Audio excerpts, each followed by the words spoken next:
बिस्मिल्लाहिर्रहमानिर्रहीम, अस्सलाम वालेकुम। सियालकोट में जो वाक़या पेश आया है, इसके तमाम पहलुओं के हवाले से हम बात करेंगे। क्या क्या ख़बरें सामने आई हैं वो तफसील मैं आपके सामने रखूँगा, और इस वाक़े के हवाले से साजिश क्या हो रही है उसके बारे में बात करना भी बहुत ज़्यादा ज़रूरी है। उस पर भी हम बात करेंगे। और पहले जो पोस्टमार्टम रिपोर्ट सामने आई है उसकी तफसील मैं आपके सामने रखूँगा, उसमें क्या कुछ बताया गया है।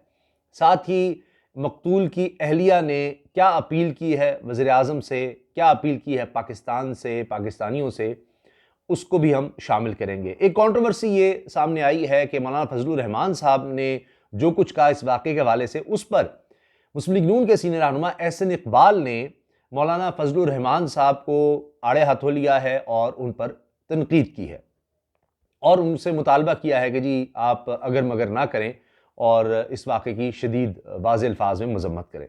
इस पर भी बात करेंगे।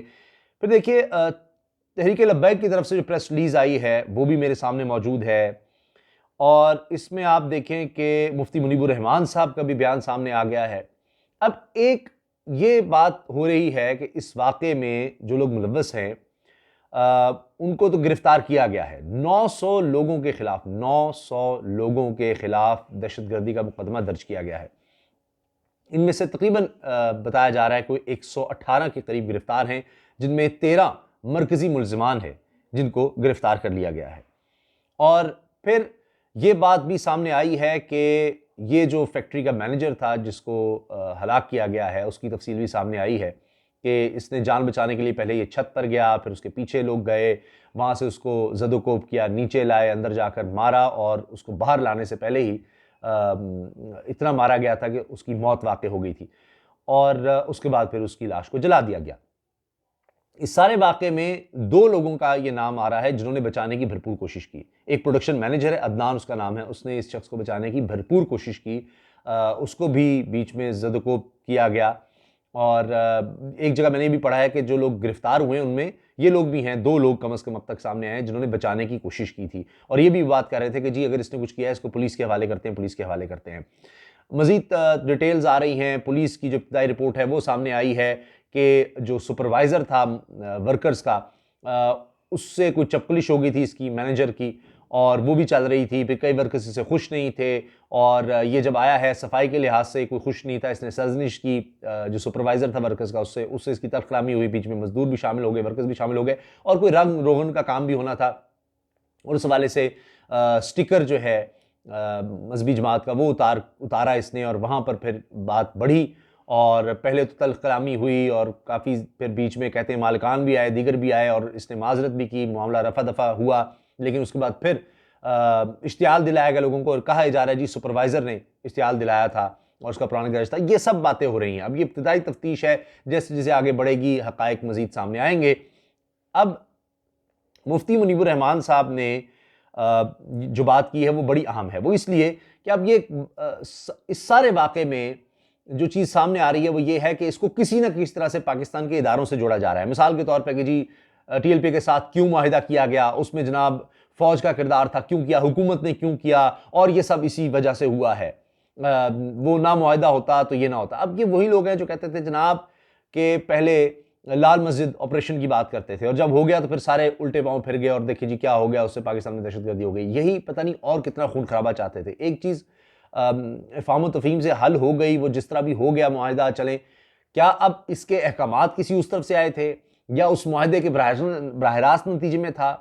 और अगर मुआहिदा ना होता तो ये वाक़या क्या नहीं होता, या उससे मुल्क में और ज़्यादा इंतशार होता? ये एक अजीब बात है। यानी आप इस तरह की तवज्जो इस तरफ ले जाएंगे चीज़ों की, और इदारों को इन्वॉल्व करेंगे, कहीं आप पुलिस को इल्ज़ाम दे दें, कहीं फ़ौज को, कहीं किसी और इदारे को, तो आप कहीं जो असल वाक़या है उससे लोगों की तवज्जो हटा देंगे कि आइंदा के लिए ऐसे वाक़यात को रोका जा सके।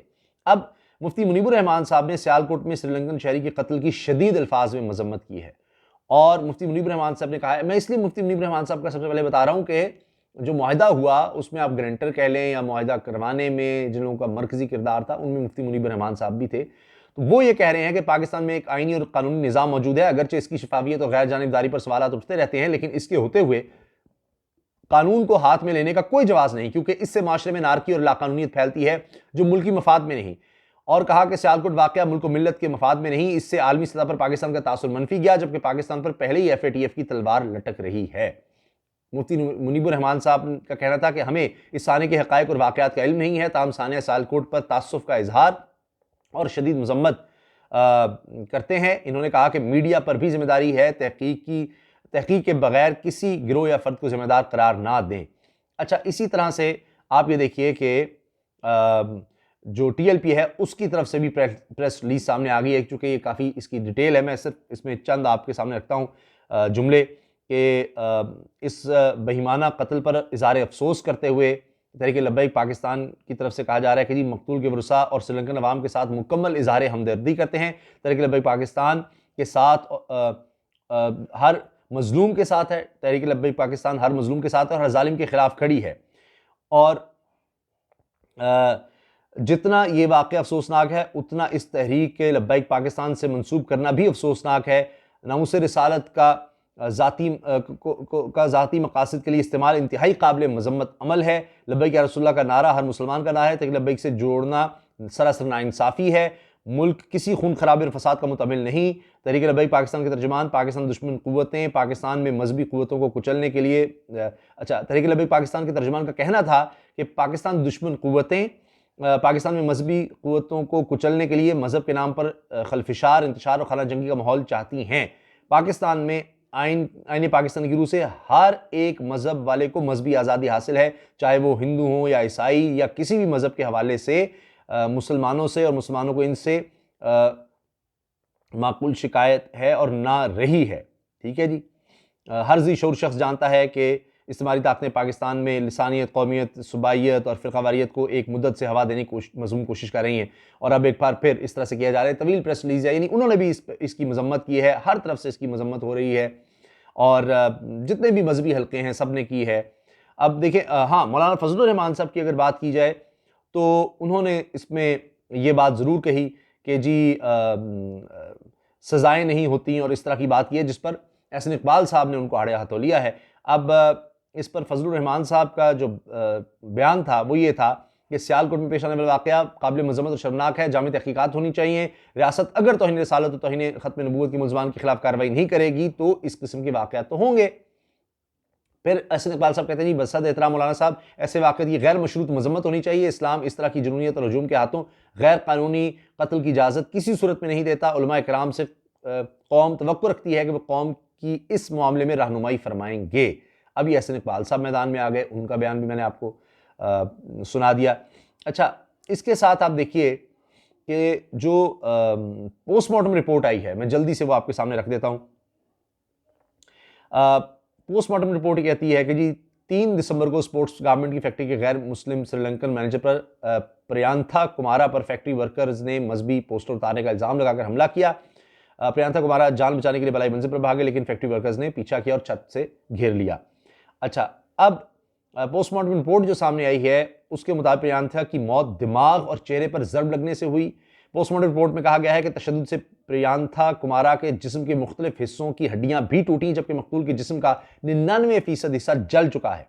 पोस्टमार्टम रिपोर्ट के मुताबिक तशद्दुद से प्रियांथा के एक पांव के अलावा, सिर्फ एक पांव के अलावा जिस्म की तमाम हड्डियां टूट चुकी हैं। प्रियांथा का जिगर, मैदा और एक गुर्दा भी मुतासिर हुआ। पोस्टमार्टम रिपोर्ट में कहा गया है कि प्रियांथा के जिस्म के तमाम हिस्सों पर तशद्दुद के निशानात पाए गए। तशद्दुद से प्रियांथा कुमारा की रीढ़ की हड्डी भी 3 जगहों से टूटी। तो ये अब पोस्टमार्टम रिपोर्ट है जिसमें ये इंकशाफात हो रहे हैं। अब जो अहलिया है मकतूल की, उसका ये कहना है कि इसका खामिद बिल्कुल मासूम था और वो 2012 से यहाँ पर काम कर रहा था और कभी कोई इस तरह की शिकायत नहीं हुई, कभी कोई ऐसा मामला नहीं हुआ। और वो कह रही है कि जी मेरे 2 बच्चों को इंसाफ दिलाया जाए और मुझे इंसाफ दिलाया जाए। उन्होंने वज़ीर-ए-आज़म पाकिस्तान से अपील की है, पाकिस्तानियों से ये अपील की है कि जी इसको इंसाफ दिलाया जाए। अब पाकिस्तान के वज़ीर-ए-आज़म ने बात की है श्रीलंका के सदर से भी, उनको यकीन दिलाया है कि जनाब इस पर पूरी तरह से इन्वेस्टिगेशन होगी और केस जो है आगे बढ़ाया जाएगा। अब देखिए, गिरफ्तारियां 118 मुश्तबा लोग गिरफ्तार हो चुके हैं और तस्वीर सामने आ रही हैं, सारी तफ्तीश आगे। मैंने बताया 900 लोगों के खिलाफ मुकदमा दर्ज हो चुका है। लेकिन भारत में आप देखिए कि जहाँ पर सबसे ज़्यादा वाक़यात दुनिया में इस तरह से हुए हैं और हजूम के ज़रिए कत्ल के, तो वो अब पाकिस्तान की तरफ एक शुरू हो गया कि जी देखिए पाकिस्तान में क्या हो रहा है, श्रीलंका से पाकिस्तान के ताल्लुकात ख़राब करने की कोशिश, पूरी दुनिया से ख़राब करने की कोशिश, पाकिस्तान को एक ऐसा मुल्क जहाँ पर जनाब दरिंदगी है या पता नहीं वहशत है, ये है वो है, वो बताना चाह रहा है। और फिर एक हमारे मुल्क के अंदर ये मामला शुरू हो गया है कि जी यहाँ पर भी कुछ लोग के जी देखें इसमें इदारे, और बाहर से भी ज़्यादा फिर उसको हवा दी जाती है कि जी यहाँ पर फौज है या हुकूमत का कोई इदारा है या इस तरह के ये सारे कसूरवार हैं जी इसमें। तो फिर आप इस वाक़े को बुनियाद बनाकर कमियां कोताहियां वगैरह हो सकती हैं, लेकिन आप ऐसे कहेंगे कि जनाब सारा किया धरा इनका है, तो ये गलत है। और आप अपने इदारों को जिन्होंने इस पर पूरी तरह से ना सिर्फ मजम्मत की है, आप देख लीजिए फौज की तरफ से, हुकूमत की तरफ से, हर तरफ से मजम्मत है, ना सिर्फ ये बल्कि वो इन्वेस्टिगेशन का कह रहे हैं, वो कह रहे हैं जी इस पर हम पूरी तरह से कार्रवाई करेंगे। और तो अब आप अपने अंदर ही इस तरह से खलफिशार फैलाने की कोशिश कर रहे हैं, इसी वाक़े को लेकर इदारों को बदनाम करने की कोशिश कर रहे हैं।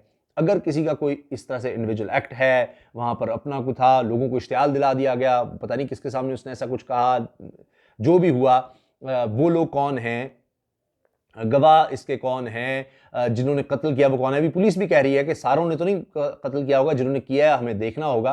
अब 900 लोगों के खिलाफ मुकदमा दर्ज हो गया है। बिल्कुल इसी तरह से हम पूरा फैलाकर सारे माशरे को ही, पूरे पाकिस्तान को ही, सारे इदारों को ही हम इसमें इन्वॉल्व कर दें, तो ये हम अपने मुल्क के साथ मुल्क को बदनाम करने की कोशिश करेंगे। ये बिल्कुल इस तरह है कि जिस तरह कोई भी दहशतगर्दी का वाक़या होता है तो उसको इस्लाम से जोड़ने की कोशिश हो जाती है जी, इस्लाम से जोड़ने की बात करना शुरू कर दी जाती है। इसी तरह से कोई इस तरह का वाक़या हुआ है तो उसको सारों से आप जोड़ दें, तो ये कहाँ का इंसाफ है। तो हमें इसलिए बहसियत कौम होश के नाखून लेने चाहिए। अगर हम इस तरह से उस वाक़े को कहीं और जोड़ते हैं तो उससे ना सिर्फ हम यूँ समझिए कि इंसाफ की राह में रुकावटें डालते हैं, अपने ही इदारों को बदनाम करते हैं, अपने ही मुल्क को बदनाम करते हैं। हमें चाहिए कि जो वाक़या हुआ है कानून के मुताबिक चला जाए और उस पर जो कसूरवार है उसको सज़ा दी जाए। अल्लाह हाफ़िज़।